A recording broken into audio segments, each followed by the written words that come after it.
will come to order. The purpose of this hearing is to discuss the needed reforms of the DFC to be considered for the reauthorization. I now recognize myself for an opening statement.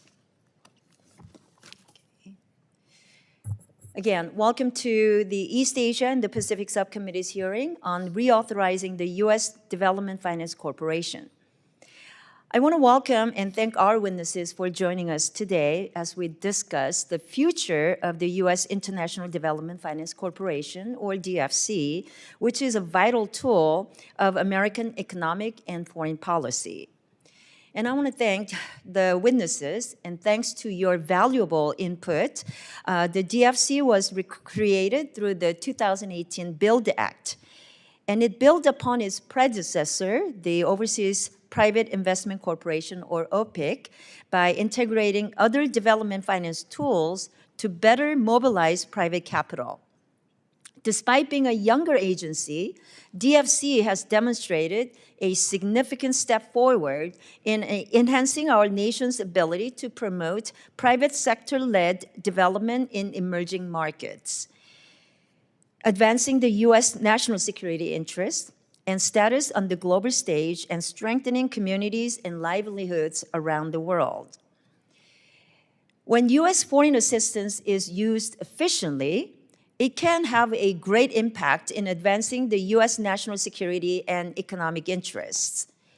In fact, it can even make a profit for U.S. taxpayers. For instance, in the fiscal year 2023, the DFC's revenue exceeded costs by $341 million. The DFC is approaching the end of its 7-year authorization in October of this year. While DFC's current lending cap stands at $60 billion, double that of OPIC, it has already lent more than $49 billion.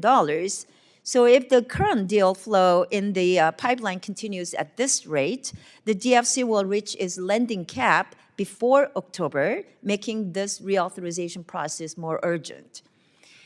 Our subcommittee has the unique opportunity to shape and reauthorize the DFC with much-needed reforms to ensure that it remains agile, effective, and aligned with America's national security priorities. The Biden administration had an ambiguous definition of national security and thus pushed through projects that advance the administration's diversity and green agenda. Furthermore, we know that the DFC was unable to fully utilize its equity investment tool and was prohibited from operating in countries that would be particularly useful to advancing U.S. national security. These are just some of the evident issues that must be addressed in the reauthorization this year. Today's hearing will therefore explore several important questions. One, how can the DFC better address emerging threats and opportunities such as energy security and supply chain resilience? Two, what reforms or additional authorities are needed to enhance the DFC's ability to compete with the Chinese Communist Party's Belt and Road Initiative? And third, how can we ensure that the DFC's operations remain transparent, accountable, and targeted to deliver measurable outcomes for our partners abroad and American taxpayers? We must ensure that the DFC is equipped to face the 21st century challenges with cutting-edge approaches. The modernization and reauthorization process offers an opportune moment to amend the DFC's mandate to expand its flexibility and financial toolkit. With that, we have a distinguished panel of witnesses before us today, whose insights will inform the reauthorization process. And their testimony will help us assess DFC's progress, identify gaps and areas for improvement, and chart a path forward to ensure this institution remains a cornerstone of U.S. global leadership.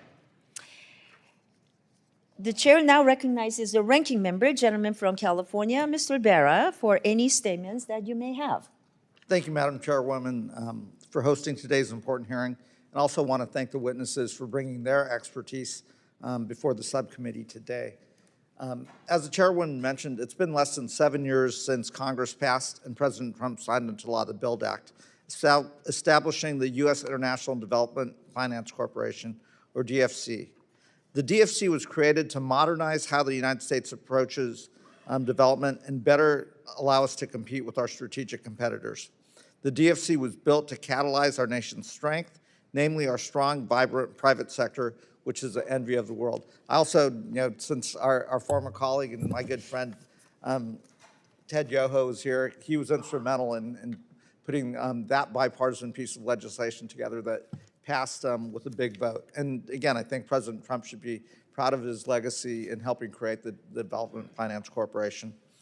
When the BUILD Act passed, a mentor to both of us, HFAC Chairman Ed Royce, noted that one of his goals was to create lasting institutional linkages with other development agencies. Today, one of those development agencies that DFC works closely with, USAID, has effectively been dismantled through the illegal cancellation of programs, and that really does damage U.S. security. USAID played an outsized role in helping DFC generate projects through their field staff stationed at U.S. missions throughout the world. In addition, the foreign assistance freeze has also prevented the DFC from the timely delivery of payments, damaging the U.S. credibility as it seeks to provide an alternative to China's Belt and Road Initiative that reflects our values and strengths. I appreciate the efforts to make sure taxpayer dollars are being used responsibly and in the most efficient and effective way, but it's critical that we allow these flows to start again and that we avoid unforced errors that present a gift to our strategic rivals. In a bipartisan way last year, under Chairman McCall and Ranking Member Meeks, the bipartisan DFC Modernization and Reauthorization Act passed out of the House Foreign Affairs Committee. The bill contained several critical DFC reforms, including modifying equity scoring to be calculated on a net present basis, allowing the DFC to support high-income countries under certain conditions, allowing the DFC to pay a percentage of its employees outside of the GS scale to attract highly qualified talent from the private sector, and increasing the maximum contingent liability MCL cap from $60 billion to $120 billion so the DFC can take on new projects. It's my belief as we go into the reauthorization that the DFC Modernization and Reauthorization Act would serve as an excellent foundation for the work as we look at reauthorization this year. With that, I look forward to hearing from the witnesses, look forward to getting their perspective and their expertise, and I'll yield back. Thank you. The chair now recognizes we did that. Other members of the committee are reminded that opening statements may be submitted for the record. We are pleased to have a distinguished panel of witnesses before us today on this very important topic. The Honorable Ted Yoho, former U.S. Representative of Florida's representing 3rd District, and Mr. Rob Mosbacher, former CEO of the DFC's predecessor agency of OPEC, and Ms. Erin Collinson, Director of Policy Outreach at the Center for Global Development. The committee recognizes the importance of the issues before us and is grateful to have you here to speak with us today. Your full statements will be made part of the record, and I'll ask each of you to keep your spoken remarks to 5 minutes in order to allow our members to ask questions. And I now first recognize Dr. Yoho for your opening statement. Thank you, Madam Chair. It's my honor to address this committee on the importance of the first 7-year reauthorization of the U.S. Development Finance Corporation.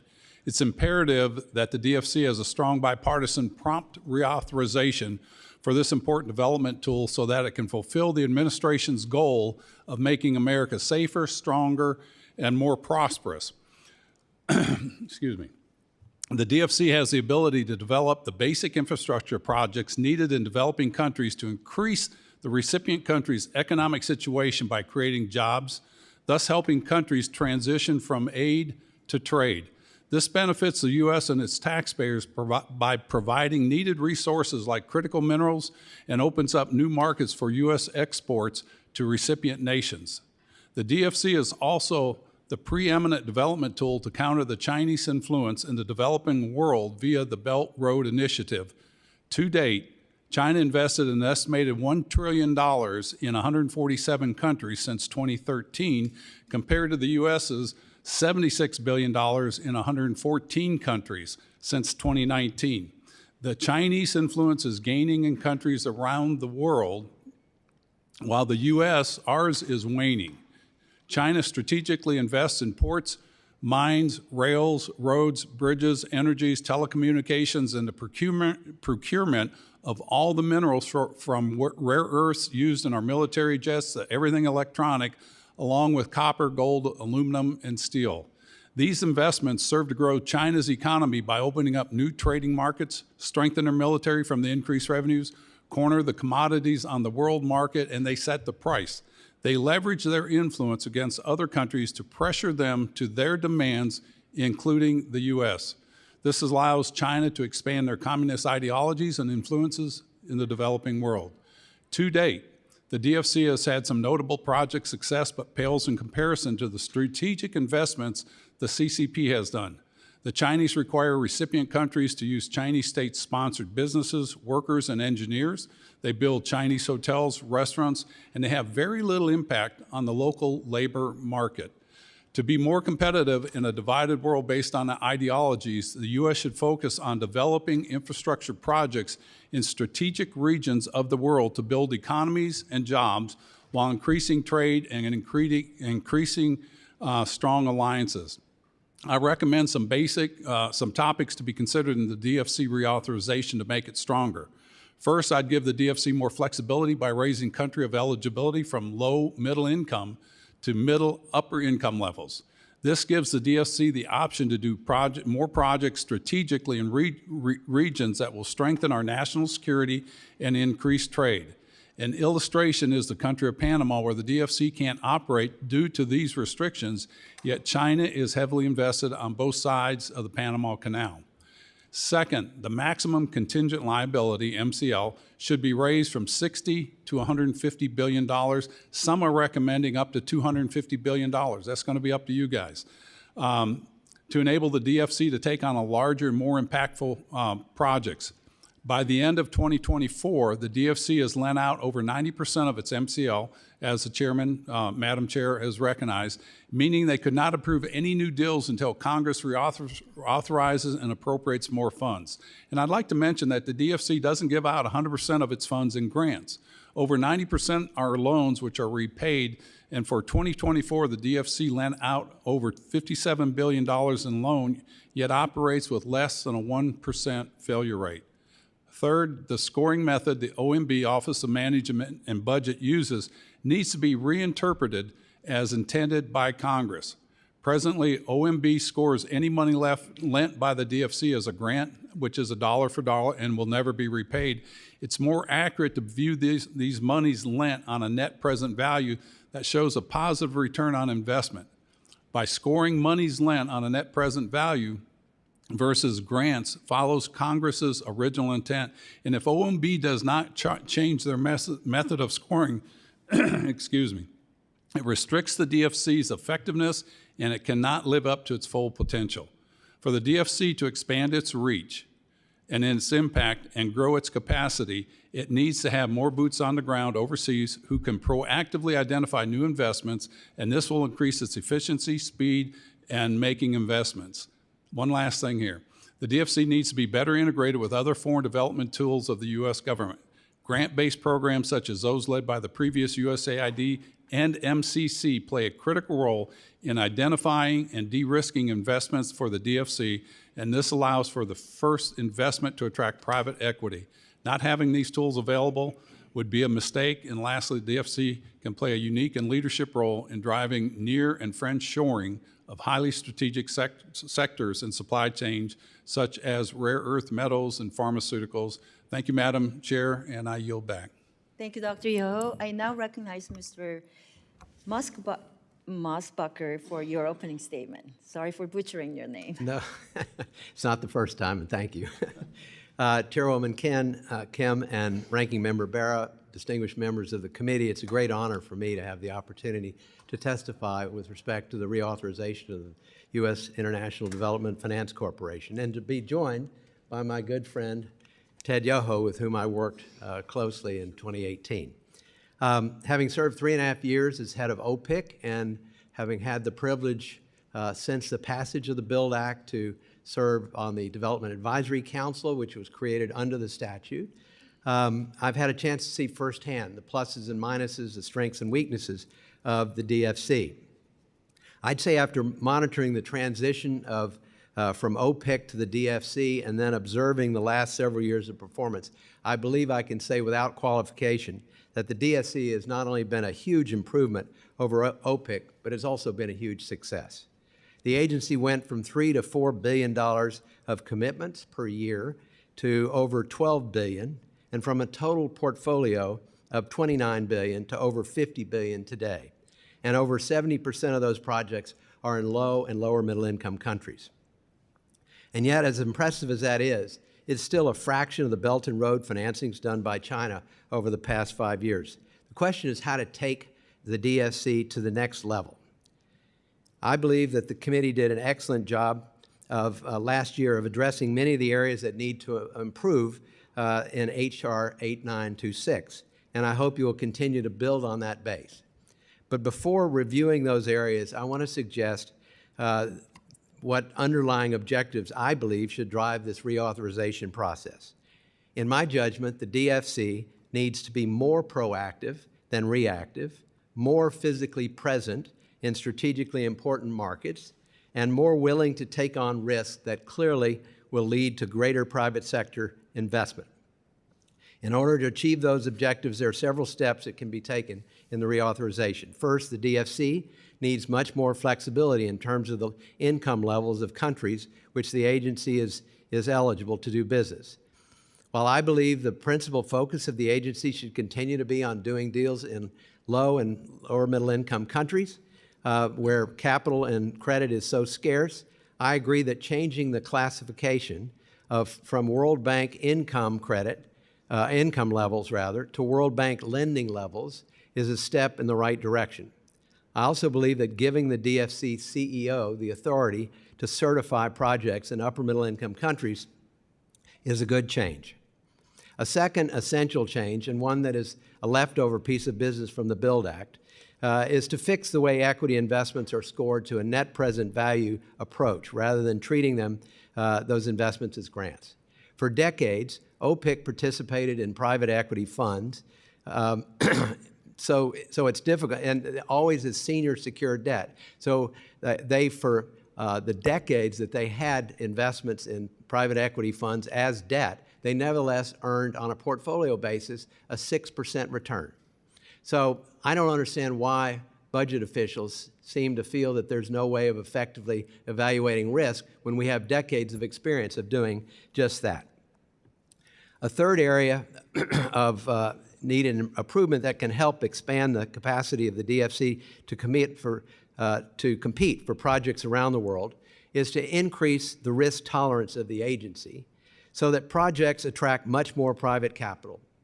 The more DFC can de-risk projects by assuming more risk on their balance sheets or the balance sheets of others, the more private sector investors will feel comfortable being part of the deals.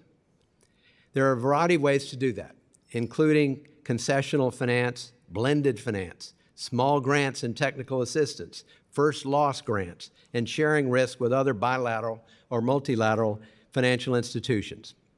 The committee recognized the importance of these tools through its support for allowing the DFC to accept a creditor status that is subordinate to that of other creditors in H.R. 8926. I hope the committee will strongly encourage the agency to be more risk tolerant and to be more creative in the use of the many tools to de-risk projects that can attract more private capital. And I would reward DFC employees that exhibit such creativity in structuring deals.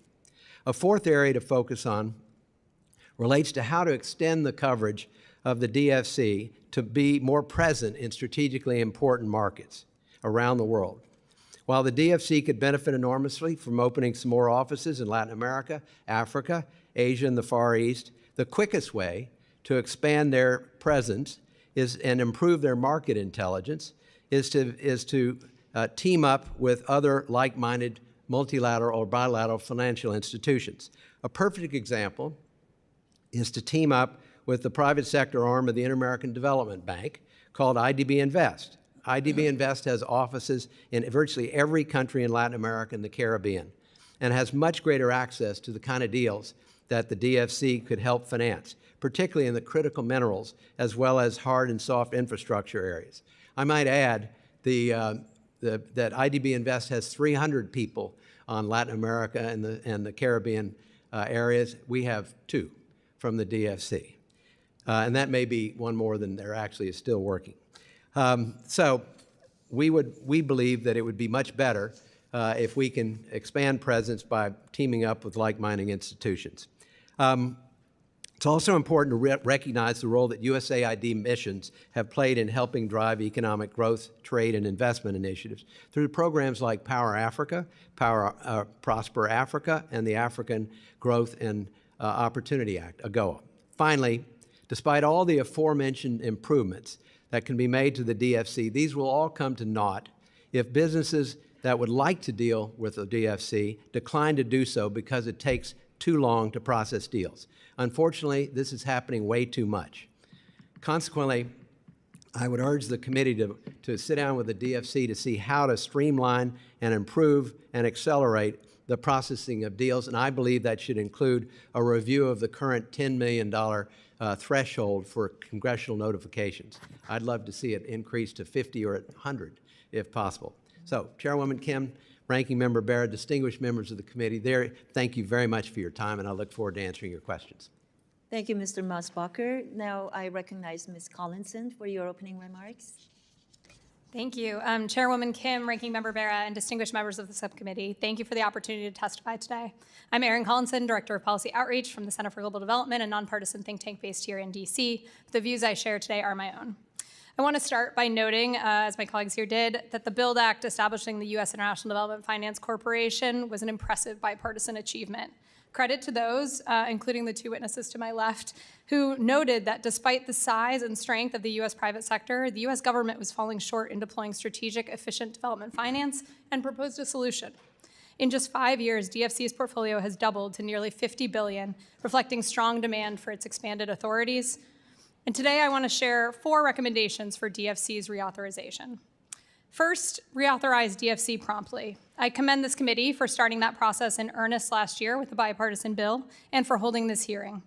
Any reauthorization should include a multi-year timeframe to provide certainty for business planning, a sufficient increase to DFC's $60 billion contingent liability cap, and a fix to the budget treatment of DFC's direct equity authority.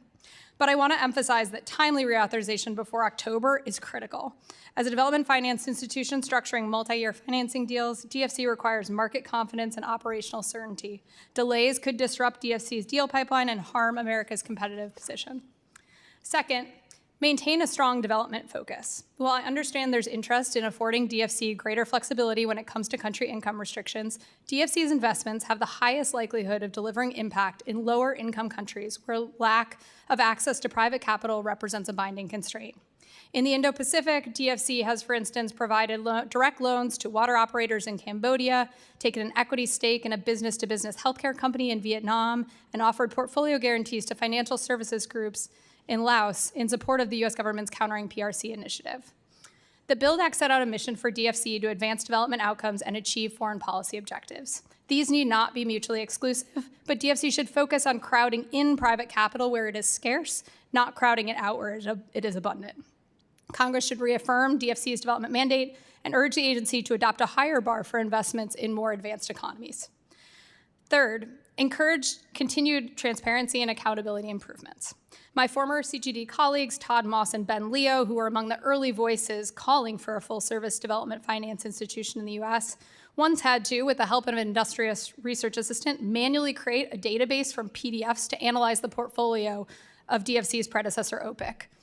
Thankfully, we've come a long way since then. DFC now features project-level data in 2 forms on its website. Under the leadership of its first CEO, Adam Bowler, they also pioneered the creation of Impact Quotient, a framework used to assess the development impact of prospective projects, but also track and measure whether projects delivered those expected development outcomes. Congress should encourage the merging of DFC's two primary project data sets and ensure regular updates, and should direct DFC to provide disaggregated data on private capital mobilization, report more development information about impact at the project level, and publish ex post evaluation results. Fourth, remember DFC is part of a broader toolkit. While DFC effectively leverages limited resources, there is mounting pressure on the agency to work in a variety of sectors, regions, and countries. I want to caution against ladening the agency with too many directives without a commensurate increase in resources and staff. DFC has become critical for achieving U.S. objectives internationally, but it is not the only channel. I hope this committee and its counterparts will take a holistic view and consider which tools and instruments the U.S. can deploy to operate most strategically in a given setting, and look for opportunities to strengthen its other tools if they appear to fall short. Finally, I want to note that while DFC has grown its overseas presence, it remains modest.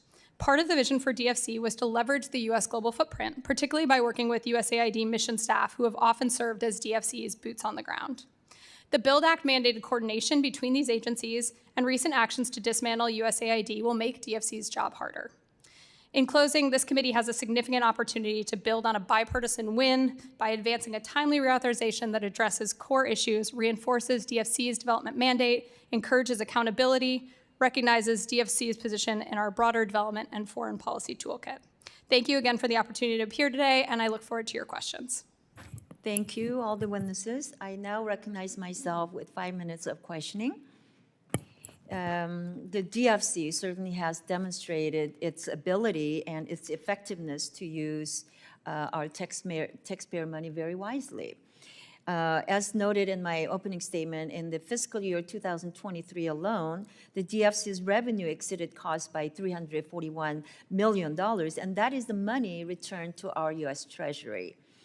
So, Mr. Yoho, as you've seen in recent months, we witnessed a significant shift in the U.S. approach to international development assistance. So how can the DFC's model of leveraging the private sector to provide a return on investment serve as a framework for broader U.S. foreign assistance efforts, particularly in helping countries reduce dependence on continuing aid? Thank you. I think that's the ultimate goal, is wean these countries from aid to trade and move that. And the DFC can do that with the tools that they have, but only if they stay focused on what I call the purity of purpose of what they were designed to do. When we envisioned this and put this together, we were looking at major infrastructure projects that we could partner up, and we weren't able to do this with OPIC, the predecessor, to partner up with other DFIs. From other countries, or to bring in that private equity. And what they needed to have an investment vehicle that we could come to the table first with. And that's where organizations like MCC or USAID did on their grant basis. You know, I know USAID right now has this terrible image, but yet there was some good that they did. And we want to make sure that we don't lose that, because they're often the ones that are on the ground, the boots on the ground, that invite in that private equity. So I look forward to you guys fixing this soon, and I'm sure you will. So continuing on that, I want to talk about the equity scoring issues and ask a question to you, Mr. Mosbacher. Mosbacher. You know, in fiscal year 23, the DFC committed $9.3 billion in new investments. Of that, $8.8 billion were direct loans that required only $110 million in appropriations. Meanwhile, the $500 million equity investment required $500 million in appropriations. That treatment of equity investments, which assumes that every dollar of the investment will be lost, is out of step with the private sector. So the DFC needs an equity fix, which we all agree on, that would account for this on a net present value basis, which evaluates future probability and investment returns, bringing the equity in line with Congress's original intent. That fully allows the DFC to invest in countries that advance the U.S. objective in the long run. So could you talk to us about OPIC never had the ability to make equity investments, right? So can you explain to us why the DFC's ability to make equity investment is so important, and how would this ability have changed your approach to OPIC?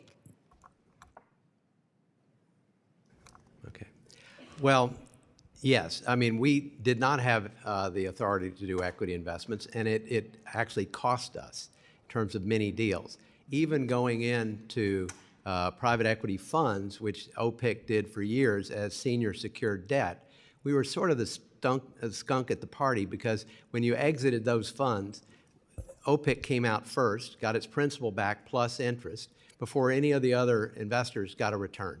And so it was not well received internationally, and many who were our allies did not like to be in funds with us. Today, I would say equity is even more important than it was back then. Equity is so critical, particularly as we look at how we're going to counter China on some of the competitive deals in the infrastructure or critical minerals. We have to have access to equity authority that's treated on a net present value basis. The way I've always explained equity is, or the issue of how to account for it on a net present value basis, is say it's a little bit like a $100 loan at the bank. The bank has a loan loss reserve. That loan loss reserve gives you some sense of what's the probability that that loan's going to default or go off the ditch. We could use a small portion of funds as subsidy, it's called in this context, to cover loans or cover investments that, frankly, will probably turn out to be very productive. But the lack of capacity, because we have to charge these on a dollar-for-dollar basis, is a huge impediment to our performing at that level. I'd just say one more thing. When Ted and the group put the BUILD Act together, we thought it would be with a $60 billion maximum contingent liability. We thought up as much as 35% of that $60 billion could be invested in equity. That's in the bill. Mm-hmm. And so we anticipated it being a huge piece of our toolkit, and clearly it hasn't been. So that's been a wonderful, an unfortunate piece of this. Well, thank you. Let me now recognize Ranking Member Bera for 5 minutes of questioning. Thank you, Madam Chairwoman. I've had a chance to actually talk to all three of you, and there has been a lot of conversation, both in the Biden administration, but also in the Trump administration, about creating a sovereign wealth fund. And every once in a while, GFC gets conflated with the sovereign wealth fund. I think there's healthy concern on our side about the differences here. And maybe each of you could just quickly comment on why you think these should be separate and the differences between them, maybe starting with Ms. Collinson. Can you save our family in Syria, please? 4,000 people killed in the last 2 days in my hometown. My family is in danger. All what I'm asking you is to have investigation, international investigation,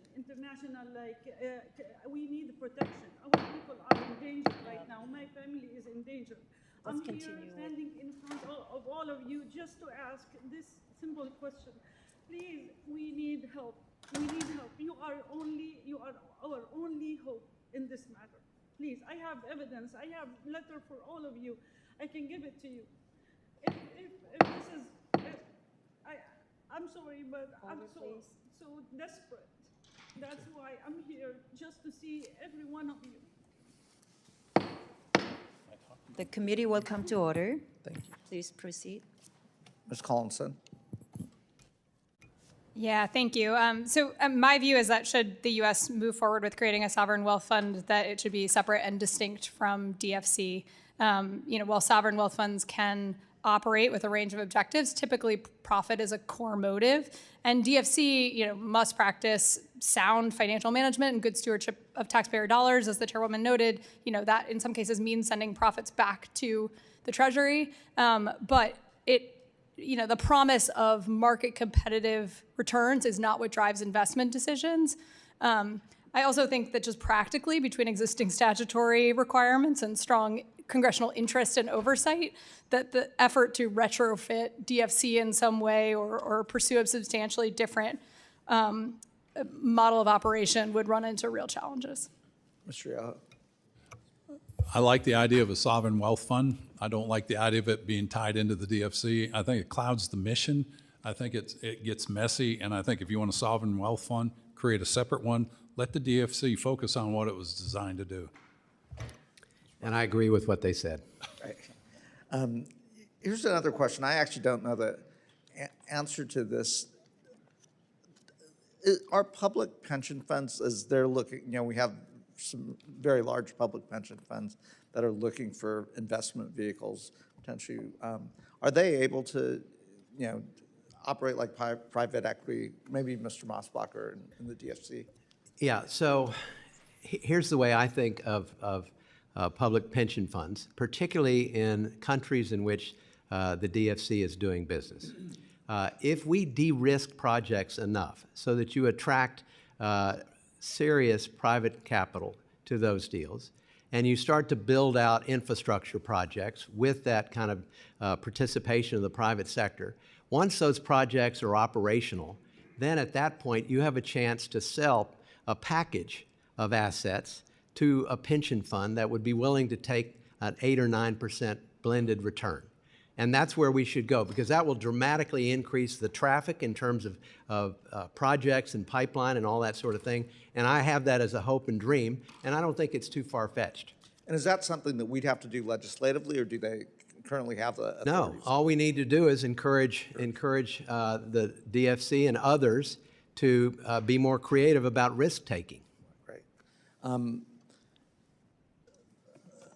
Mr. Yoho, I think you touched on, and the chairwoman touched on a little bit of the OMB scoring and how that does get in the way. If you want to expand on that a little bit. Yeah, the equity scoring, it was designed in the bill, as Mr. Mosbacher brought up. That was that 35% that they could take an equity stake in, and OMB I feel is misinterpreting this. And, I think it doesn't need really a legislative fix. It's just they need to interpret it the way Congress intended.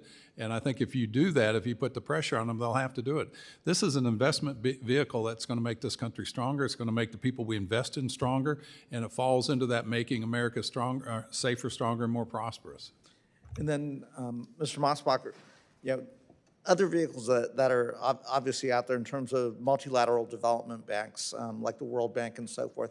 Can you tell us how that complements, you touched on it a little bit, but how it complements the work of the DFC? Yes, well, so when you speak of the World Bank, I mean, the 800-pound gorilla of private sector lending is the IFC, International Finance Corporation. There's sort of the IFC, and then there's everybody else.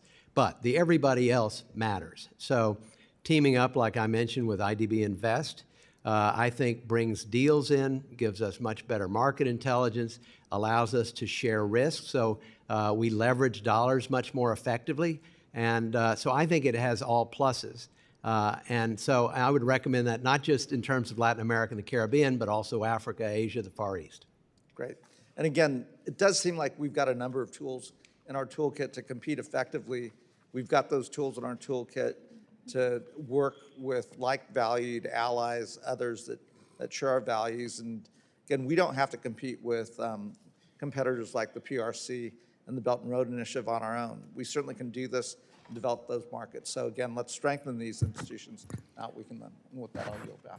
Thank you. Let me now recognize Chairman Emeritus, Chairman McCall. Thank you, Madam Chair. Let me say thank you.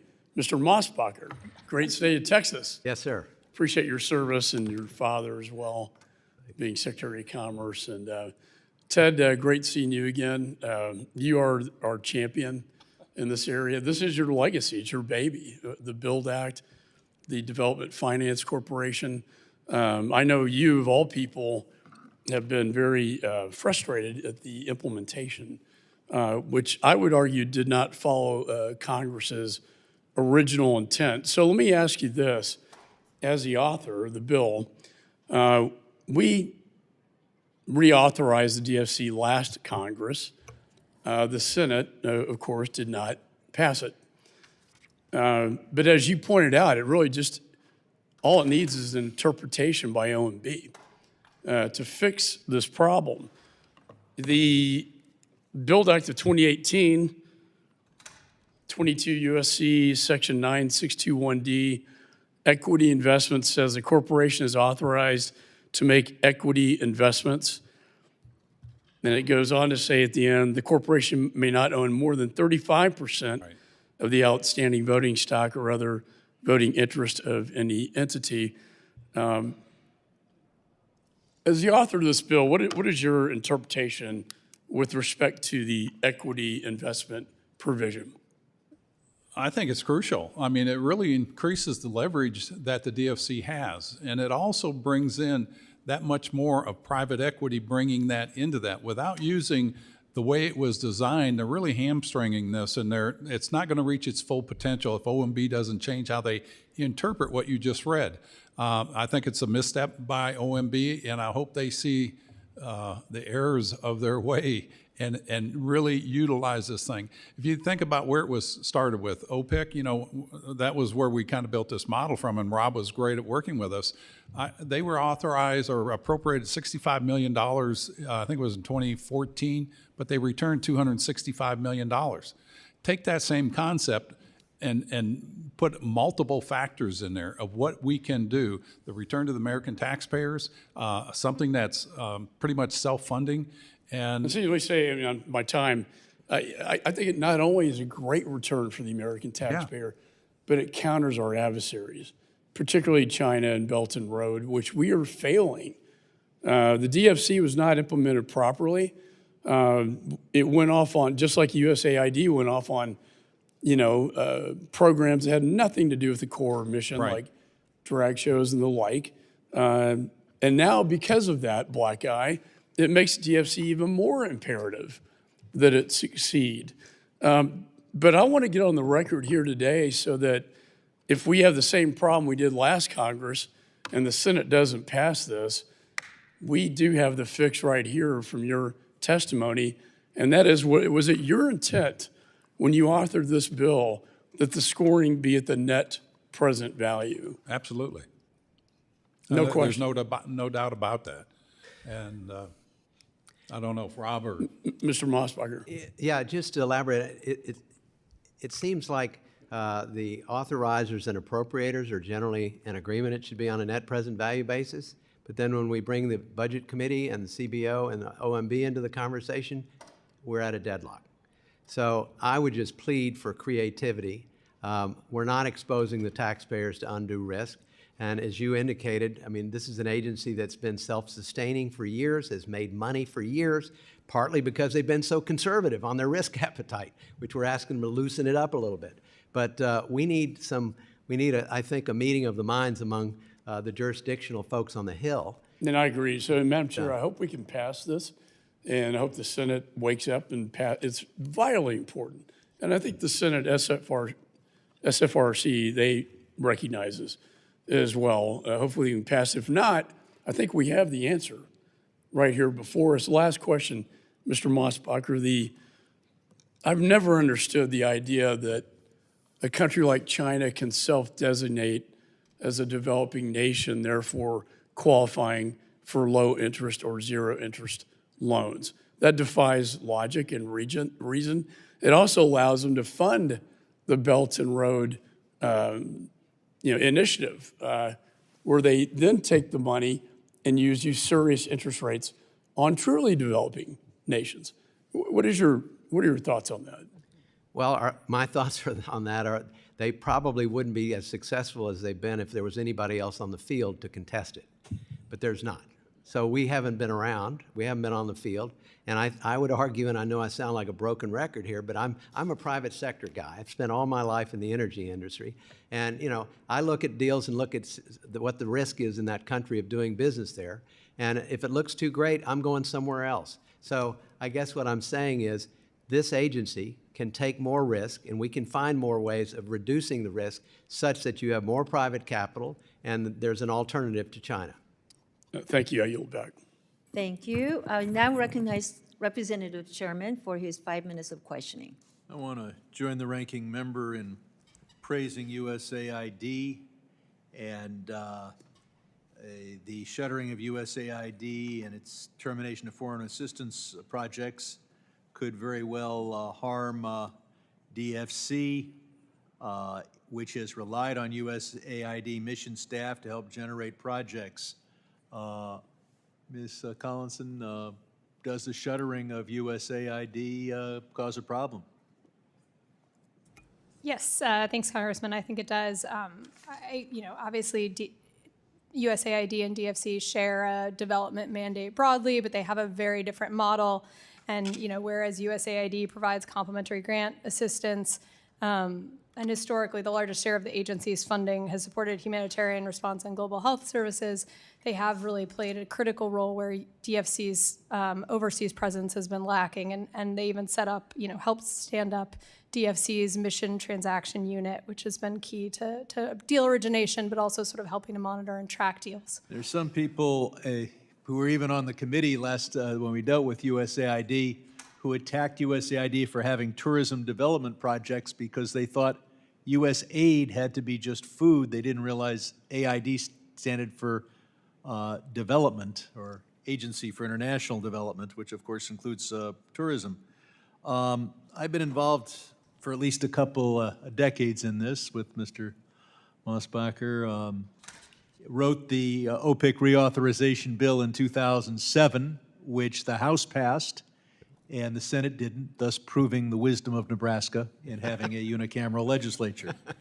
There were certain provisions we had there that I want to make sure that we have this time.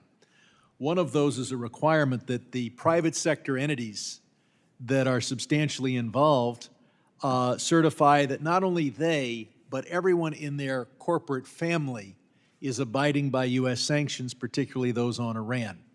Because we had a lot of pushback then that said, well, we'll have one subsidiary benefit from this program, while we'll have a different subsidiary violating American sanctions.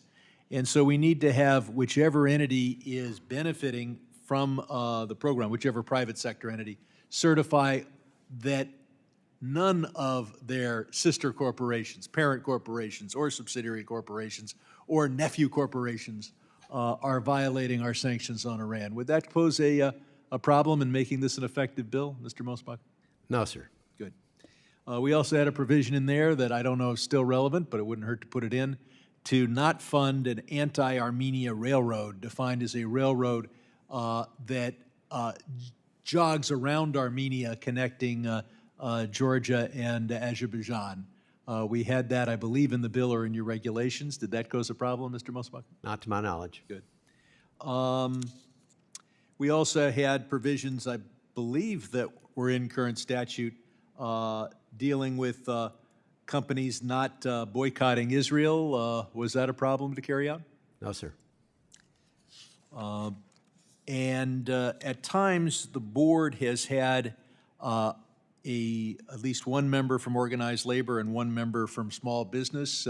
Is that currently applicable, and does it cause a problem? I don't think that's still applicable, but I will get an answer for you because there's someone here from the agency. Okay, and would it, back in the day when it was imposed, was there a problem? No, there was not. I worked very well with that representative. Okay. Now, there's a lot of talk here about going to higher mid-income countries. I believe Ms. Collinson said that. Is there a way to structure the bill so that we give a preference to low-income countries, or at least low mid-income countries, without necessarily prohibiting high mid-income countries? Yes, Congressman, and I think actually the bill passed last year by this committee sort of helped try to strike the right balance. I would probably go a little further in terms of some guardrails around high-income investments, but it did, in fact, even though it expanded DFC's ability to invest in some high-income countries, it also allowed it to do or preferenced low and lower middle income countries. And I should say, I agree with Mr. Mosbacher that the upper middle income certification as it currently stands is not as workable as it needs to be. I would ask you to submit some ideas, and Mr. Mosbacher and Mr. Yoho submit ideas on how we can tighten that language. And I yield back. Gentleman yields. The chair recognizes Mr. Barr. Thank you, Mr. Chairman, and thanks to our witnesses today. I appreciate the testimony. As you all know, the Belt and Road Initiative since 2013 has invested over $1 trillion across the globe, expanding the reach of the Chinese Communist Party's malign investments and debt trap diplomacy. I have said on this subcommittee, and also in my capacity as a member of the Select Committee on the Strategic Competition with the CCP that as Americans, we shouldn't try to compete with China or counter China by becoming more like China. Imitating their industrial policy, misallocating capital is actually their Achilles heel. And it is exacerbating their own debt crisis. Our advantage is that we're capitalists. Our advantage is that we allocate capital effectively and efficiently. And so let me just ask any of you all to comment on whether or not the DFC has the proper resources it needs, because I think the model of attracting private capital and allocating that capital effectively is a better way of delivering returns, but also geopolitical objectives than China's scattershot misallocation of resources. Am I right about that? Do we counter China better by looking at investments that deliver returns? And should we avoid bad deals just because China's there? Start with you, Mr. Mosbacher. Yeah, I would argue that our biggest competitive advantage is the fact that we have a free market, rule of law, capitalist approach. They have a state-owned enterprise autocracy.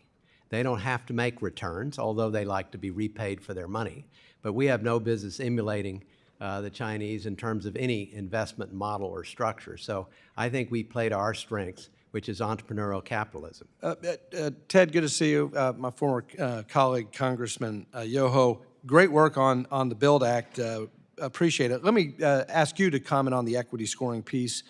Do we attract more private capital into these deals if we fix the equity scoring? Absolutely. And how would that attract more private capital to go along with DFC? Because we can leverage a lot more. You know, the way it is right now, it's a dollar for dollar. If, you know, we give it out $1 million, it's $1 million losses, the way OMB looks at it erroneously, versus looking return on investment. So we're really leveraging that, and that's what the private sector is looking for. You know, plus we bring in de-risking of that, of a project, and as we do that, that's more attractive to the private equity. Well, I appreciate that, and I appreciate all of the witnesses' testimony in support of also expanding the aperture of DFC and allowing DFC to move into higher income countries, Panama being the great example, Congressman Yoho, that you cited. The fact that Panama is ineligible for DFC investment is really one of the reasons why China has moved in. And I've been to Panama twice, and I've talked to high-ranking government officials there, and they want to do business with the United States. They would prefer U.S. private capital. And this is the win-win where the United States could displace China and take back de facto control of the canal to the benefit of national security. So, Congressman Yoho, if DFC correctly focused on combating national security threats as opposed to just this development objective, would that be a better way to counter China in the Panama Canal? Yes, but I wouldn't just be national security. I would look at the whole picture. You know, as you brought up, we're capitalists. We bring this to the table. People want to do business with people they know, like, and trust. You hear it over and over again. It's easy to get money from these other countries, but we don't trust them. We don't like them. And that's what we bring to the table. And I think if we do that, we're going to win just on what we have to offer. Mr. Mosbacher, should DFC play a role in Ukraine? How could the DFC help the reconstruction of Ukraine in a way that could deter further Russian aggression? Yes, I think the DFC could be enormously valuable in helping support economic rebuilding at all levels. I mean, one of the things that the DFC has done, and OPIC before it, most effectively for years, was to support small and medium-sized businesses. And that's the way you rebuild economies. But then, what would you say to those who say that DFC, or formerly known as OPIC, would support the agenda of the globalists? I think we support our own agenda. I'm not sure what the globalist agenda is, but my sense is, particularly on small and medium-sized business, but also infrastructure. And infrastructure is going to have to be rebuilt.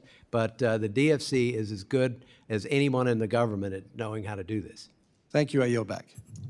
Can I just add one thing, Mr. Chairman? You asked the question, Congressman Barr, about having the DFC and private equity funds. The reason that that OPIC was able to be such an important catalyst for the private equity funds over the years where it was in the deal as debt was because once you got the U.S. in the deal, it all of a sudden became much more attractive to private sector investors. And that's exactly what would happen if you have the DFC in equity funds. Chair recognizes Mr. Amo. Thank you, Mr. Chairman. As others have mentioned, the Development Finance Corporation provides enormous return on investment for the American taxpayer. By working with the private sector to build development projects, whether it's strengthening mineral supply chains in Angola or expanding fish farms in Vietnam, the DFC advances the United States' foreign policy goals and our economic interests. The DFC opens up markets to American businesses, thereby reducing the reliance on foreign aid and shifting our relationship toward an equal playing field where American investment advances American diplomacy. In doing so, it's the perfect counter to China's Belt and Road Initiative, a coercive financing scheme that pressures countries into accepting unfavorable investment terms while forcing them to look the other way on China's human rights abuses. If we want government that is both efficient and effective, then Congress must reauthorize the DFC to extend and expand their track record of success. Thankfully, we already have a blueprint in hand, the bipartisan DFC Modernization and Reauthorization Act of 2024, which passed through our committee last Congress. This bill would make key reforms to strengthen American competitiveness while authorizing the DFC to continue its unique role for another 7 years. And I use that word intentionally because the DFC does play, in fact, a unique role. First created in 2019, the DFC consolidated the various development finance tools from across the federal government, including USAID and the Overseas Private Investment Corporation, to better coordinate our development finance work. And while the DFC consults with USAID on projects related to foreign assistance, they serve separate and distinct roles. So that raises some alarm on the Trump administration's activity to openly float moving some of USAID's work into the DFC as they try to unlawfully shut down USAID. So Ms. Collinson, could you please explain how USAID and DFC's roles are different? How would shutting down USAID while folding some of its work into the DFC harm the DFC's core functions? Yeah, thank you, Congressman. I mean, as I mentioned before in my testimony, I think, one of the biggest deleterious effects of USAID's dismantling for DFC will just be not having sort of folks on the ground in missions who can help with deal origination in particular. Again, they helped set up this mission transaction unit that was really critical in that arena. But also as DFC is trying to do a much better job of monitoring and tracking their impact, then if there are not USAID staff there, they just have much less presence, and DFC's presence overseas is quite limited. Thank you. And as we know, the DFC is also a key tool in the United States as the United States deploys our support to our ally Ukraine in their fight for survival against Russia's unlawful invasion. Last year, I led a bipartisan letter requesting that the DFC scale up their work in Ukraine to support the Ukrainian economy and business community. Ukraine's economy is vital to success in this war. A stronger Ukrainian economy benefits the war effort, supports Ukraine's capacity for reconstruction, and reduces future reliance on foreign aid. I'm glad, especially glad, that the DFC committed to providing over $400 million in additional political risk insurance for companies investing in Ukraine. Again, Ms. Collinson, how does the DFC political risk insurance for private sector investments in countries like Ukraine support those countries' economies and encourage American companies to invest? Yeah, maybe I'll start by just noting that the political risk insurance tool that DFC had is actually a pretty unique one. There's sort of a few other actors that have a comparable tool, Multilateral Investment Guarantee Agency being one of them, but it's really been shown to be catalytic in fragile and conflict-affected states in particular. And you could imagine just, being able to offer and take on at least assume a part of that non-commercial project risk in a setting like Ukraine has really been a vital way to just grow private investors' confidence in the economy and lend both to the economy now, but also Ukraine's recovery and reconstruction down the road. Thank you. With that, I yield back the rest of my time.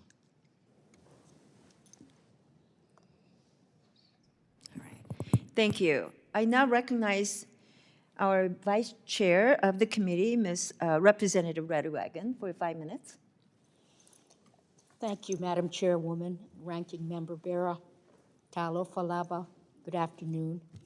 Today, we're discussing one of the most important programs to counter the PRC's Belt and Road Initiative, the Development Finance Corporation. Congressman Yoho, I too want to echo my thanks to you for your leadership in writing this legislation. This hearing comes at an apt time for my home district.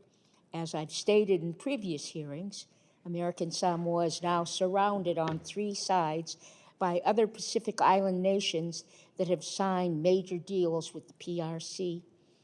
America needs to be present and active in the Pacific. If we aren't, Americans will be cut off and isolated from the mainland. The DFC is a great tool in our playbook to invest in the Pacific's future. My question for all 3 of you, my home, the Pacific Islands, we face significant challenges in securing investment for essential projects and infrastructure. How can Congress and the administration collaborate to encourage greater risk tolerance among private sector companies, enabling them to invest in the less secure yet highly impactful areas? Let's start. Congresswoman, there are a variety of tools that the agency has that can significantly reduce the risk to private sector investors. So if you're talking about how do we attract investors to areas that are starved for capital, you need 2 things. One, equity, because it's fine to support financing or debt, but many of the companies in some of the spaces that we're talking about desperately need equity as well. So equity is 1, and 2 is to reduce, again, the risk of a project, which you can do by establishing small grant and technical assistance, or a whole host of things that will encourage private sector investment. And that's would be my suggestions. Thank you. Congressman? I agree with that. And being from where you are, you're a long way from anywhere. And so how do you get capital there? How do you get people to invest in that? The best way is to have the de-risking of it. And you also have to have a partner that is credible, somebody that has the clout, like the United States government with a vehicle like the DFC, but can the DFC, can they man it on the ground? And that's where organizations like the MCC, I'm a big fan of that, that's weaned 17 countries off of foreign aid. And so working with companies or agencies like we have there, or that arm of USAID that was first on the ground, with the boots on the ground to do those things, to carry a project forward, they work hand in hand with DFC and let the DFC go in there with the big guns, the big equity, and bring in that private capital. And of course, that all ties into what do you need in your country? What is the most vital thing? And it's usually infrastructure where it starts. Ms. Collinson? Yeah, no, I don't have too much to add. I think I agree with both of their points. Thank you, Madam Chairwoman. I yield back the balance of my time. Thank you. Let me now recognize Representative Olszewski for 5 minutes of questioning. Thank you, Madam Chair and Ranking Member. Appreciate all of our witnesses' time today, as always. I wanted to dig a little bit into 2 issues that you both mentioned today. One is something I support, expanding the amount of countries that can be lended to, our focus to include more higher earner countries. But as we open up those countries, and even if we extend preference for the low middle income nations, do you have any thoughts on how we can operationalize ensuring that we actually don't just express a preference, but actually ensure that we execute on that? Yeah, I think one of the ideas, and I know Mr. Mosbacher and I have some common ground here because we've discussed it, including as part of a Modernizing Foreign Assistance Network, which we both participate in. But one idea would be to think about, having a sort of a reporting requirement from DFC to come to Congress and let them know should sort of the balance start to move in a certain direction. So you maybe put a threshold on high-income investments or certain upper middle income and high income investments and say, we want to hear from you why. It gives a lot of flexibility, but also sort of puts a check on the system in the event that we feel like it's getting too far in one direction, away from the mandate. Yeah, I mean, so just to build on her comment, you can use percentages. So at the end of a fiscal year, I think last year they did 181 projects. If if less than 2/3 of those projects were in low and lower middle income countries, then you could require that they come before a committee like this and explain why is it you're not focusing as much on the low end. Same thing could go for high income countries. My personal view is, and you all did this last year in 8926, I would eliminate the focus on just the European group of countries and make it much broader, but say, no more than 10% of all the projects done in a given fiscal year can be in high-income countries, and if they are, then you have to come explain it to the Congress. That's helpful as we consider reauthorization, which I think I'll just join the chorus of bipartisan support for here.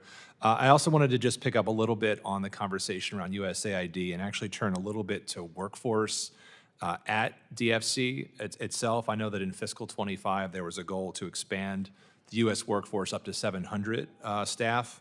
Obviously, we've seen lots of conversation around D.C. these days about reducing staff size. So as we're talking about providing higher borrowing limits, that we're talking about allowing markets to go into more countries, as we think about reauthorization in the context of what we've already talked about at USAID and what's happening with staff generally in the United States government, what should this committee be thinking about to sort of account for those limitations, or is that any reason to be concerned as we do that work? Yes, Congressman, I think that's a great question. And I would just start by noting that sort of OPIC, DFC's predecessor, really ran lean in terms of staff and portfolio exposure. And so DFC has really had to take an active role in, staffing up as it was growing its portfolio. And as you noted, it was quite successful over time, but it took quite a while to get to this, 700 or near 700 number.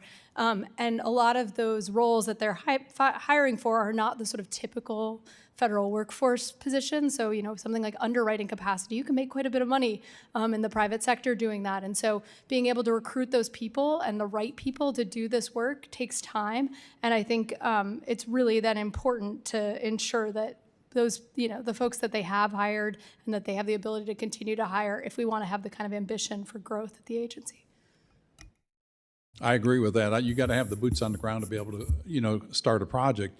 And with your previous question, you don't forget the low-income countries. You expand your portfolio, and that's the whole purpose of raising the maximum contingency liability, because that way you can focus developing countries, moving from aid to trade. Then you have your other countries that you say, well, strategically from a geopolitical standpoint, this is where we should be investing, whether it's critical minerals or whatever. But I agree with what she says, and it's imperative we have the boots on the ground. Yeah, and I would just add, particularly if you're going to focus more on infrastructure and critical minerals as a priority, those deals are very labor intensive for lawyers. And I know that makes a lot of people nervous, but that's the fact. Thank you all. I yield back. Thank you. Let me now recognize Representative Sherry Biggs for 5 minutes of questioning. Thank you, Madam Chairwoman, and thank you to the witnesses for participating today. As President Trump has sought to refocus America's influence in the foreign policy sphere, the Development Finance Corporation has taken on new importance as the primary vehicle for America to demonstrate soft power abroad by providing valuable resources and support to combat the People's Republic of China's influence. Through alternative financing for critical infrastructure and development projects, the DFC empowers our allies and partners with the means to achieve self-determined economic growth while shielding them from the predatory debt and coercive influence inherent in the PRC's Belt and Road Initiative. So in a testament to fiscal responsibility, the agency generates significant returns, operating profitability with a net income surpassing $500 million across fiscal years 23 and 24. It is clear that the DFC is an effective and value-driven alternative to PRC investment.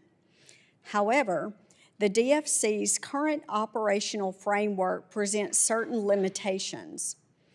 The legislation that governs the agency prioritizes investments in low-income countries with restrictions on the ability to operate in upper middle income and especially high-income nations. While this focus is valuable, it creates practical challenges when engaging with strategically significant countries like Panama, Indonesia, Vietnam, and Brazil. So with that being said, I would like to direct my first question to Dr. Johan. Good to see you today. In your experiences, what are the key areas where DFC-supported projects are in high demand within middle-income countries? You know, if you look at the different countries, around where we're invested, the majority are in the lower to middle income countries. Where we're restricted is like in Panama, we can't go into Chile, we can't go into Costa Rica. And you look at the geopolitical areas that we can't go into, we should be able to go into, like New Zealand, some of the other nations, in Europe that we could go into that would really bolster our national security. And I don't want to go across as too much. I'm not want to compete against China. I think we can outperform them by the product and our values. And if we invest in these, those countries will be included in that, those lower and middle income. I hope that answered your question. It does, but I do close. have a little second part to that. So what do you feel that are the potential benefits of increased DFC involvement in these nations? You kind of answered that, but. I think the biggest thing is the work that we can do to change the dynamics in a lower income country. We're moving them from aid to trade. That was something that was one of the impetuses behind the DFC. How do we get countries from that? And then we built on models from OPIC and MCC. But then we look at where can we strategically invest that will counter somebody that's wanting to gain influence in our hemisphere. And I think that's so important that we use this strategically, but also on the other side, raising countries out of that economic disaster that they sometimes have. Great, thank you. And just one more quick question for Mr. Mosbacher. A critical component of our strategic competition involves energy security. How do you propose we ensure that the DFC can effectively support high-impact energy projects in strategically important middle-income and high-income nations? Well, I think energy is an essential component of any economic progress. So I believe we need to be as flexible as possible in honoring the fuel source that the host country has that it may want to use, even though that fuel source may not be to someone's liking. But I'm a big believer in a wide open, sort of all of the above type approach, and the DFC should be available to try and help countries implement legitimate energy deals that will advance the economic growth of the country. Great, thank you so much, and I yield back. Thank you. I now recognize Representative Ryan McKenzie for 5 minutes of questioning. Well, thank you, Madam Chair, and thank you to all of our panelists. I don't know if I could have asked for a better segue into my question than the latest comment from Mr. Mosbacher. So I want to particularly focus on DFC and its investment in energy because, as was mentioned, such a critical component to developing countries around the world, and we see the increased demand for energy in so many areas of our lives. And so what I see, though, when I look at DFC and the list of projects is a concerning focus solely on climate-focused solar, low-carbon transition, green loans, climate mitigation. These are all a grab bag of buzzwords that are listed in all of the projects on DFC's website. What is absent from that is any investment in fossil fuels. And I have heard from developing countries. I had an ambassador to a developing country in my office just the other day who said that he is seeking out and has been unable to get so far, but is still seeking for an American investment into natural gas in his country because they have a deposit or reserve of that. And he feels like that would be the best thing to help develop their country and move them forward economically and with energy reliability.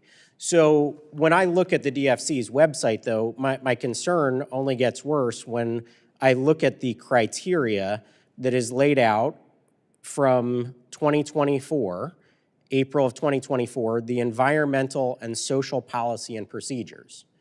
And the reason that's so concerning is because it seems like it is projecting an unnecessary screen on the types of investments that DFC is even going to receive in applications, let alone what they ultimately determine as the criteria that they're going to use to select those projects.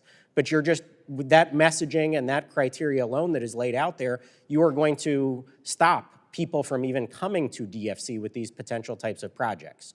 So what I would like to raise as a question is, in a time where we are seeing the markets and investors moving away from ESG towards purely profitability and also other criteria that they want to set on their own deals, I would like to hear from each of you what your thoughts are on that policy and procedure in DFC and what we should do about it going forward.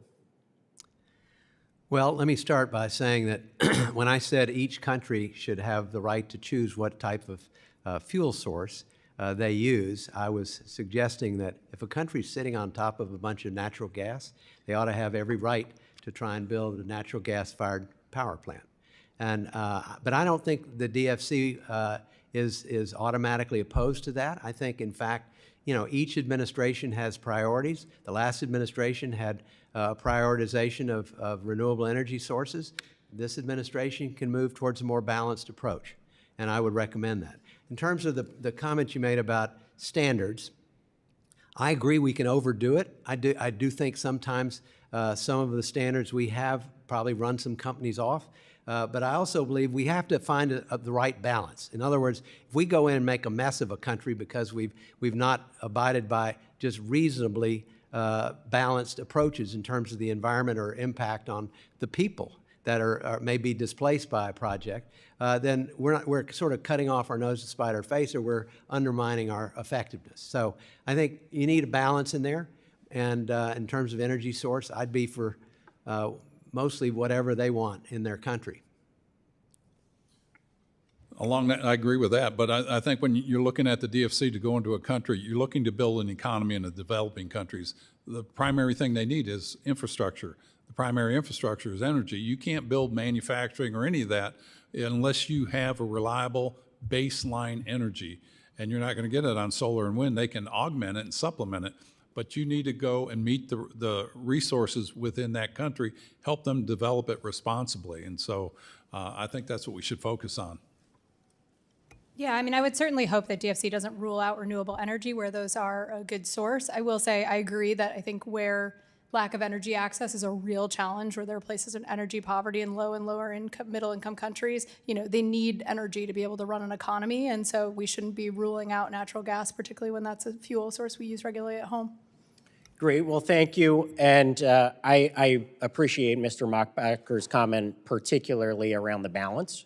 And I think that is something that we can achieve, both environmental responsibility and stewardship, but at the same time developing those energy sources that are reliable, affordable for these developing countries. So I think we need to bring back that balance, and I'm concerned that this policy and procedure in place puts too much of a focus and an emphasis on a certain category. So I would like to see that broadened as we move forward in discussing DFC and what we can do to make it even better than it already is. Thank you, and I yield back. Thank you. Let me now recognize Representative Schneider. Thank you. I want to thank Chairwoman Kim and Ranking Member Bera for holding this important hearing on reauthorizing the U.S. International Development Finance Corporation. Let me take a special privilege, Congressman Yoho. It is so good to see you. We miss you on this side of the dais, but you look more relaxed and calm on that side of the dais. And thank you for your leadership on this project. The DFC was created by the Bipartisan Build Act, two parties working together. I think it represents one of our nation's strongest tools to bolster international development while also advancing American strategic interests abroad. China's Belt and Road Initiative expands its own global footprint. Mr. Yoho indicated that over the last 10 years, 12 years, they've invested more than $1 trillion, in contrast to the U.S., a fraction of that at $70 billion. DFC has to provide a compelling alternative to China. It has to be one that upholds transparency, respects environmental standards, and reinforces good governance. And it has to be one that advances U.S. interests. One area that I'm particularly interested in, the Abraham Fund, announced following the historic Abraham Accords between Israel, UAE, and the United States, was designed precisely for these purposes, to enhance regional economic cooperation, support peace, and present a tangible alternative to authoritarian investments. Unfortunately, as of today, questions remain about the Abraham Fund's operational clarity and the commitment of the current administration to fully realize its potential. For the DFC to succeed, especially in strategic initiatives like the Abraham Fund, which has a broad range of implications, timely reauthorization, as was recommended earlier, increased flexibility in equity investment scoring, and greater risk appetite are all essential. Equally important is ensuring transparency and effective oversight to reinforce confidence among our private sector partners. I look forward to exploring how Congress can ensure DFC remains an effective tool for development and strategic competition, particularly in strategically vital regions. But I'd like to again focus on the Abraham Fund. And if I can ask the witnesses, do any of you have a sense of the current status of the fund and have applications for projects stalled? If so, any sense why? Okay. Looking beyond that, and I'll ask you, Congressman Yoho, because we work together on so many things.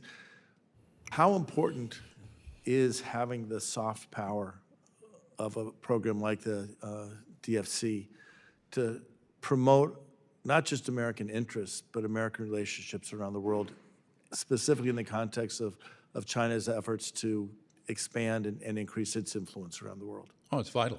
It's vital. If we're not at the table, somebody's going to fill that void. We've got to be there. People have to know we're reliable, we're trustworthy, that we're going to be there not just for the now, but for 50 years from now. And I think if we fund this, if it goes through rapid reauthorization and enhance what the House did last Congress, build on what you did, that sends a strong signal. The worst thing you can do is pull back, and you know nature abhors a vacuum. Somebody's going to fill that vacuum. Somebody's going to fill it with their ideologies. You want it to be Western ideologies, liberal democracies, or do you want it to be authoritarian? That's the choice that we have to offer. Right, and Ms. Collinson, you, in your recommendations, I think gave wise counsel to us. Remember that DFC is part of the broader U.S. development and foreign policy toolkit. You know, the current administration has basically wiped out aid completely and celebrated that. Can you touch on, if we don't have that in our toolkit, what is left for us and what are the implications of that? Yeah, no, again, I would echo, I think that USAID's sort of dismantling is a real problem for DFC, and particularly when it comes to deal origination and tracking the impact that it can deliver on the ground. I do hope that DFC will be able to work increasingly with the State Department and also with the Millennium Challenge Corporation, which, you know, they set up their own platform for collaboration precisely to try to do that in the places where MCC invests. And I think it'll be really important, as Mr. Mosbacher pointed out, to work with a lot of other DFIs too, to try to you know, share intel and develop deals collaboratively if we don't have the kind of presence on the ground that we'd expected. Thank you, and I'll use my last 10 seconds just to make a statement, because whether we like it or not, if the United States turns its back on the rest of the world is not going to throw up its hands and stand still.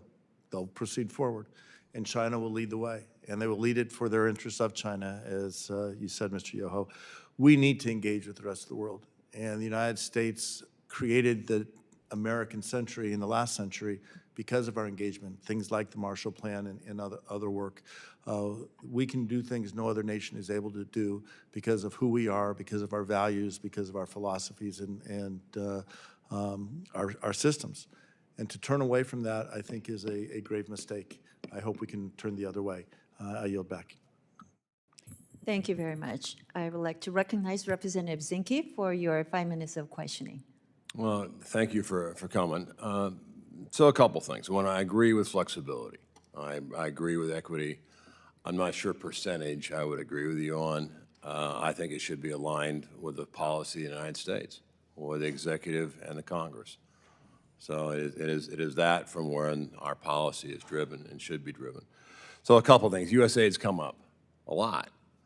And of course, USAID's gone through a lot of scrutiny, as it should.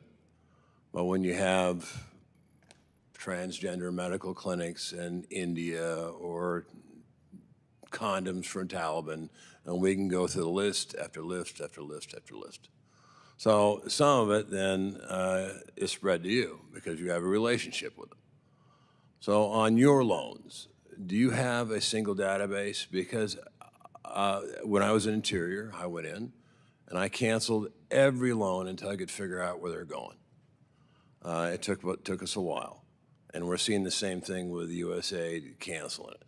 So you haven't been in the papers lately. Do you have a database of where your loans are your outstanding loans? Yes, Is that database accessible to the United States Congress?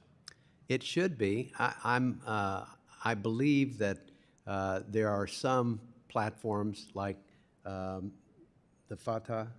Yeah, so technically DFC is, I believe, required to report to the foreignassistance.gov dashboard under FATA, the Foreign Aid Transparency and Accountability Act, which BUILD Act was extended its purview to. Right now, it's just reporting grant and technical assistance on that dashboard because there's been some, but there is a... And I've heard this from multiple. It's amazing. The Department of State does not have a list, the one that's a database that you can query on loans, on grants. And if you have one, I would love to see it. Yes. And what fidelity, because a lot of things are just titles, and this is whether you love or hate them, DOJ, what it has done is open up files that when you and I were in Congress, we couldn't access. When I was a secretary, I couldn't access the files. But evidently, just a few can, and trying to run ahead. If there's files out there, I would like you to share them so we can see and defend you. Yeah. Sorry, just to clarify, DFC does post, it has 2 databases actually on its website that have project level data. Now they're a little bit lagged, so we're missing the most recent data, but you can query and search. One of them has more fields than others, so you get greater granularity, but I think those are both areas where Congress should push the DFC for even greater transparency. And and perhaps, we want to make every loan a billboard for debate, right? Because we give you the authority, and we should, for you to make a deal, as long as it's in line with U.S. policy. And I agree with that. But I think the chairs, or the ranking members should have access to see what. I think that's fair and prudent. So I'd like to see that. Lastly, up close to 5-meter target, we could go to a government shutdown. So what does that do to you? I just want to know, a government shutdown, how does it affect your mission if we go to a government shutdown? Sir? Go ahead. Well, I don't work for them, so it's No, not I know, gonna but affect me at all. what do you think it would do? Well, it'll do like any other government shutdown.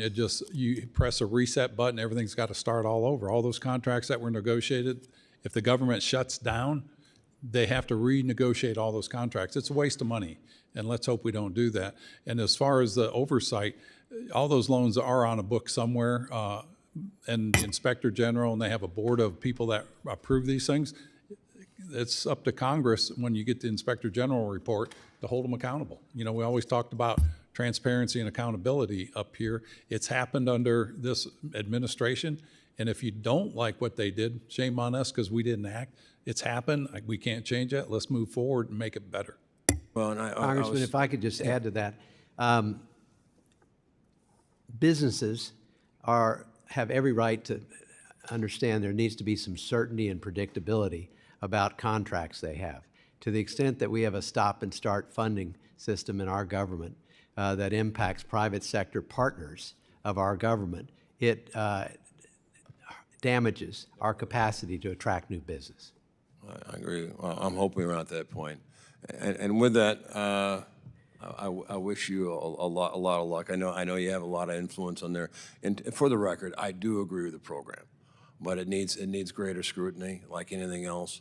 You know, we can justify taxpayer dollars when we know about them, and we should have that debate whether we should or shouldn't. But we never should have debate with fraud, abuse, and waste, and that we should all stand firm on. And with that, I yield back. Thank you, Representative Zinke. And with respect to your question about transparency, if you go, I think on dfc.gov website, you will see the list of countries where DFC is funding those projects. And if you click on each country, it will also give you a whole list of the programs that is already being funded. So I think that would be a helpful tool there. We had a lot of discussion here, but one thing is for sure, despite its short lifespan, the DFC has really emerged as the key U.S. national interest tool and national security tool. So with this commitment to making America a stronger and more competitive leader and partner on the world stage, I think we have a tremendous opportunity to improve and strengthen its operations and how DFC's impact is felt around the world. The CCP, as we know, is funding critical infrastructure projects and signing security pacts across the East Asia and the Pacific region and throughout the world. But we know the U.S. remains the economic and security partner of choice. With that, we must provide the partner nations and allies with the alternative to exploitative state-led initiatives. But this is not something the U.S. government can do alone, right? We need partners. We need to also incentivize and mobilize our U.S. private sectors to unleash the economic opportunities and investment abroad. So I look forward to working with all of you. As we go through this reauthorization process, we'll engage in further discussions to make it even stronger and tighter and make DFC the best security tool that we need. So with that, I want to thank the witnesses for your valuable testimony and answering all of our questions. And I want to thank the members who have participated. The members of the subcommittee may have some additional questions for the witnesses, so we'll ask you to respond to those in writing if you get those questions. Pursuant to committee rules, all members may have 5 days to submit statements, questions, and extraneous materials for the record, subject to the length limitations. So without objection, the committee now stands adjourned. Thank you, Madam Chair. Thank you.